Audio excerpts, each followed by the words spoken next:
মিশর আর আর্জেন্টিনা ম্যাচটা শেষ কিন্তু হয়ে গেছে এবং আর্জেন্টিনা আসলে ৩-২ গোলে মিশরকে হারাইছে। কিন্তু ম্যাচের এই আর্জেন্টিনার জয়ের রেশ বলি বা মিশরের যে বর্তমান অবস্থা, এইটা নিয়ে যে বিতর্ক সেটা কিন্তু এখনো থামছে না। আসলে এর সবথেকে বড় কারণটা কি হতে পারে?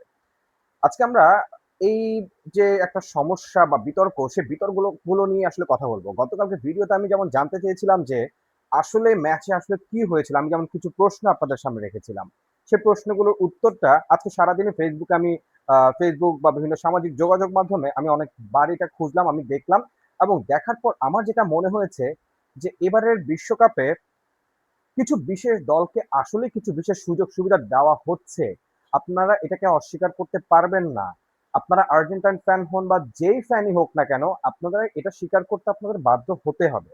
কারণ এই ম্যাচটাতে আমরা যদি দেখি যে এই ম্যাচে যে ১ম এ যে লিসান্দ্রো মার্টিনেজের যে একটা ফাউলের কারণে জিকোর যে গোলটাকে বাতিল করা হইলো, সেই যে সে টাইমের ভিতর এবং একেবারে ম্যাচ ডি বক্সের একটা কর্নার থেকে এবং অন্য আরেকটা প্রান্তে গোল হওয়ার পর সেখানে হস্তক্ষেপ করেছে কে? ভার। হ্যাঁ, এখানে এখন সব থেকে বড় প্রশ্ন যে এবার আসলে রেফারি না, প্রশ্নটা যাচ্ছে আসলে ভারকে নিয়ে যে অ্যাকচুয়ালি ভার যদি এটাকে ফাউল দিতে পারে তাহলে মিশরের ওটাকে কেন, অর্থাৎ মোহাম্মদ সালাহর সাথে যেটা হয়েছে সেটাকে কেন ফাউল দিল না? এটা নিয়ে অনেক রকমের যুক্তিতর্ক চলছে যে বল আগে বা বল পরে বা বল ক্লিয়ার সবকিছু মিলে এখানে ভারের যদি এরকমই সিদ্ধান্ত থাকে তাহলে সেখানে এখন প্রশ্ন জাগতেই পারে যে ব্রাজিলের ভিনিসিয়াস জুনিয়র একটা হ্যাট্রিক করার সুযোগ ছিল, সেটা সে কেন করতে, মানে তার যে গোলটা হয়ে গেছিল সেই গোলটাকে কেন ভার হস্তক্ষেপ করে সেটাকে বাতিল করলো? গোল হয়ে যাওয়ার পর যেভাবে দেখানো হয়েছে সেই ক্ষেত্রে ভিনিসিয়াসের পক্ষে কিন্তু আসলে সেটা যাওয়ার কথাই ছিল না, ভিনিসিয়াসের বিপক্ষে যাওয়ার কথা ছিল। অর্থাৎ ফাউল যদি হতো সেটা ভিনিসিয়াসকে ফাউল করা হয়েছে এমনটা হওয়ার কথা ছিল, কিন্তু হয়ে গেছে তার উল্টোটা। ঠিক আছে, ভিনিসিয়াসকে ফাউল ধরা হয়েছে যেখানে ভিনিসিয়াস গোল করছে। এটা ছাড়া আমরা যদি বলি যে আপনারা যদি দেখেন এই যে বেলজিয়াম আর হচ্ছে যুক্তরাষ্ট্রের ম্যাচ, অর্থাৎ যুক্তরাষ্ট্রের যে বলগনা, তাকে সে আগের ম্যাচে একটা লাল কার্ড খাইছে, সো বেলজিয়ামের বিপক্ষে ম্যাচটাতে তার নামার কোনো কথাই ছিল না। লাল কার্ড খাওয়ার পর সচরাচর এটা কখনোই হয় না, কিন্তু এই যে ফিফা তারা একটা নাটক সাজাইলো যে সম্পূর্ণভাবে তাদের যে ফিফার যে জুডিশিয়াল টিম তারা একেবারে নিরপেক্ষ, তারা সবকিছু বিবেচনা করে তার এই লাল কার্ডটাকে সাসপেন্ড করা হয়েছে এবং সে ম্যাচে খেলবে এবং তার মোক্ষম একটা জবাব কিন্তু আসলে বেলজিয়াম দিয়ে দিছে ৪-১ গোলে, যুক্তরাষ্ট্রকে সুন্দর করে বিদায় করে দিছে। এইটা ছাড়াও আমরা যদি দেখি যে ইরানের বিপক্ষে ম্যাচগুলো আপনারা যদি প্রত্যেকটা খেয়াল করে দেখেন যে ইরান কোনো ম্যাচই হারে নাই এবং ওরা আক্ষেপ নিয়ে ওদের প্লেয়ার আক্ষেপ নিয়ে কিছু কথা বলে গেছে যে আমরা এই বিশ্বকাপে কিছু পাই নাই, আমরা এক একটা ম্যাচের পর আমরা কোনো রিকভারি করার সুযোগ পাই নাই, আমরা ঠিক মতে থাকতে পারি নাই, আমাদেরকে ম্যাচ শেষ হওয়ার ১ ঘন্টার মধ্যে আমাদেরকে বের হয়ে যেতে বলছে। তো মানে আমাদের সাথে কেন এমন হয়েছে? আমরা তো খেলতে আসছি। ওদের এই যে কথাগুলো, এই কথাগুলো তো আসলে কোন দিকটা ইঙ্গিত করছে আপনি বলেন? আপনারা বলেন যে এটা কোন দিকে ইঙ্গিত করছে? এখন আমরা আসি আবার সেই মিশর আর আর্জেন্টিনার ম্যাচটার দিকে। ওই ম্যাচটাতে আপনারা দেখবেন যে এই দুইটা বিতর্ক ছাড়াও মেসির পেনাল্টি যে একটা প্রথমে পাইছিল সেটারও একটা নিয়ে বিতর্ক হচ্ছে। আলটিমেটলি সেটা নিয়ে কোনো সন্দেহই না যে এটা একটা পেনাল্টি ছিল, এটা পেনাল্টি হলো। কিন্তু ম্যাচে আরো অনেকবার অনেক কিছু হয়েছে, অনেকগুলো ফাউল হয়েছে, এমনকি মিশরের প্লেয়ারের গায়ে ডিরেক্টলি হাত তোলা হয়েছে, অর্থাৎ চড় মারা হয়েছে। সো এই সমস্ত জিনিসগুলা মিশরের প্লেয়ারের এক প্লেয়ারকে ডাইরেক্ট চড় মারা হয়েছে, এমনকি রেফারি সেটা দেখছেও, রেফারি সেটা দেখেও ইঙ্গিত করছে খেলা চালাও। তাহলে এখানেও তো আসলে তাহলে ভার কেন হস্তক্ষেপ এগুলাতে করলো না? এই যে প্রশ্নগুলো, এই যে জিনিসগুলো, এই যে ফাউলগুলো, আর আমি কালকে একটা জিনিস বলেছিলাম যে এই ম্যাচ আপনারা খেয়াল করলে দেখবেন যে আর্জেন্টিনা খুবই ভালো খেলছে, আর্জেন্টিনার খেলা নিয়ে আমার কোনো প্রশ্ন নাই, আর্জেন্টিনা দুর্দান্ত ভাবে কাম ব্যাক করছে সেটা নিয়েও আমার কোনো প্রশ্ন নাই, তারা যে ডিফেন্ডিং চ্যাম্পিয়ন, তারা যে উইনিং মেন্টালিটি নিয়ে নামবে এটাতেও কোনো সন্দেহ নাই এবং তারা যে দুর্দান্ত একটা জয় পাইছে সেটা নিয়েও আমার কোনো সন্দেহ নাই। কিন্তু ম্যাচে যে তারা এক্সট্রা যে সুবিধাগুলো পাইছে সেটা নিয়ে কি আপনারা অস্বীকার করতে পারবেন কেউ?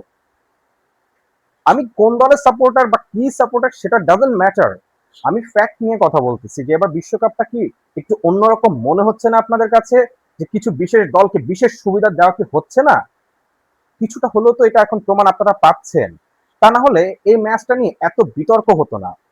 এটা ছাড়াও কালকে আপনারা ম্যাচের একটা পর্যায়ে দেখতে পেরেছেন যে মিশরের কোচ তিনি আসলে হাত দিয়ে একটা ক্রস চিহ্নের মতো একটা জিনিস মিশরের কোচ তিনি হাত দিয়ে ক্রস চিহ্নের মতো একটা জিনিস বারবার দেখানোর চেষ্টা করেছেন। এটার মানে কি? এটার মানে হচ্ছে যে বর্ণবাদী বিরোধী, অর্থাৎ ফিফার একটা ইয়ে আছে যে বর্ণবাদী বিরোধীর যখন কোনো থাকে তখন সেখানে তারা এই সাইনটাকে ইউজ করে, যে এই সাইনটা দেওয়া মানে হচ্ছে লাগে রেফারি তখন এই সাইনটা দেখার পর রেফারি ডিসাইড করতে পারবে যে খেলাটা যদি স্থগিত করা যেতে পারে বা খেলাটা বিলম্বিত করা যেতে পারে বা কিছু ধাপ আছে। কিন্তু আদতে রেফারি কিছুই করে নাই, উল্টা তাদেরই একজন কোচিং প্যানেলের একজনকে আসলে তারা রেড কার্ড দেখায় দিছে রেফারি। তো সেখানে কেন ভিআর হস্তক্ষেপ করে নাই? সো ভিআর কি শুধু মানে তাদের জন্যই? ভিআর আসলে কেন? ভিআরটাকে রাখা হয়েছে কেন মূলত? যে কিছু বিশেষ দলকে বিশেষ সুবিধা দেওয়ার জন্য? বাবা আর্জেন্টিনা এমনিতেই উইনিং মেন্টালিটি নিয়ে আছে, ওদেরকে এক্সট্রা সুবিধা দেওয়ার কিছুই নাই। ওরা যেভাবে কামব্যাক করছে এটা নিয়ে কারো কোনো প্রশ্ন নাই, আমারও কোনো প্রশ্ন নাই। কিন্তু ভাই এই যে এক্সট্রা যে সুবিধাগুলো দেওয়া হচ্ছে এটা কেন? এখন আর্জেন্টিনার এই ম্যাচটার পর অনেক বিতর্ক চলছে, এটা আপনারাও দেখছেন আমরাও দেখছি, এবং এটা নিয়ে আজকে সারাদিন পুরো বিশ্বের যত গণমাধ্যম বলি বা সাবেক খেলোয়াড়রা বলি বা প্রত্যেকটা মানুষই আসলে এটা নিয়ে অনেক ভাবছে। কিন্তু আমাদের বাংলাদেশে বিষয়টা একটু ব্যতিক্রম। তো যাই হোক, সেটা নিয়ে আসলে আমার কিছু বলার নেই। তো আলটিমেটলি আর্জেন্টিনা আর্জেন্টিনার যে প্রথম বিশ্বকাপ অর্থাৎ 1978 কিংবা 1986 কিংবা 2022, প্রতিটা বিশ্বকাপে কিন্তু এক একটা বিতর্ক জন্ম নিয়েছে, এটা আপনারা সবাই জানেন। 1986 সালে ম্যারাডোনার হ্যান্ড অফ গড, এবং এটা কিন্তু আজ অব্দি এটা নিয়ে অনেক তর্ক বিতর্ক, তর্ক না আসলে, যে এটা তো সবাই দেখতেছে যে হাত দিয়ে গোল দিয়েছে, তারপরে কিন্তু আসলে আর্জেন্টাইন সমর্থকরা এটা নিয়ে কোনো কোনো তাদের কিন্তু কোনো মাথা ব্যথা নাই।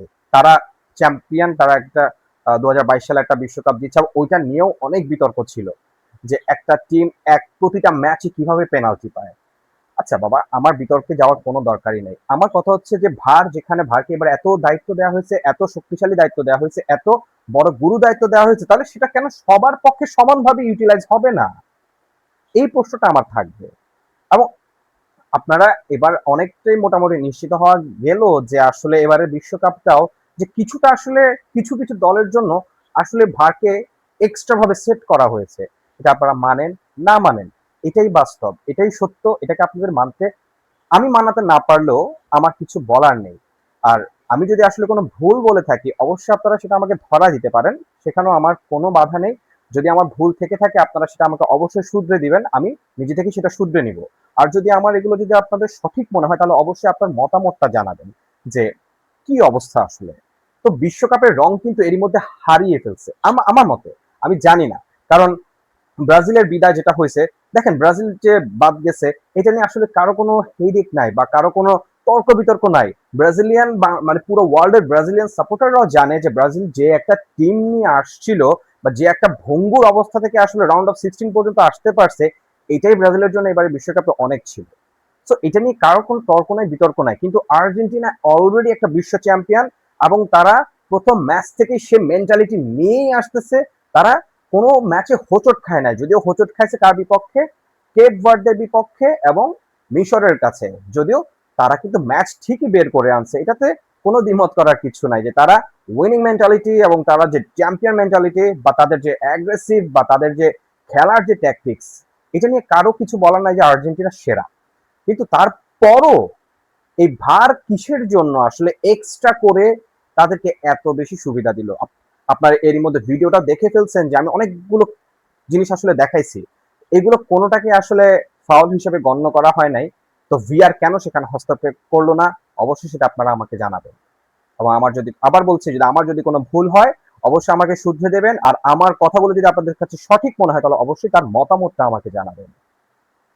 সো আমার এই ভিডিওটি যদি ভালো লেগে থাকে তাহলে অবশ্যই আমার পাশে থাকবেন। ধন্যবাদ সবাইকে।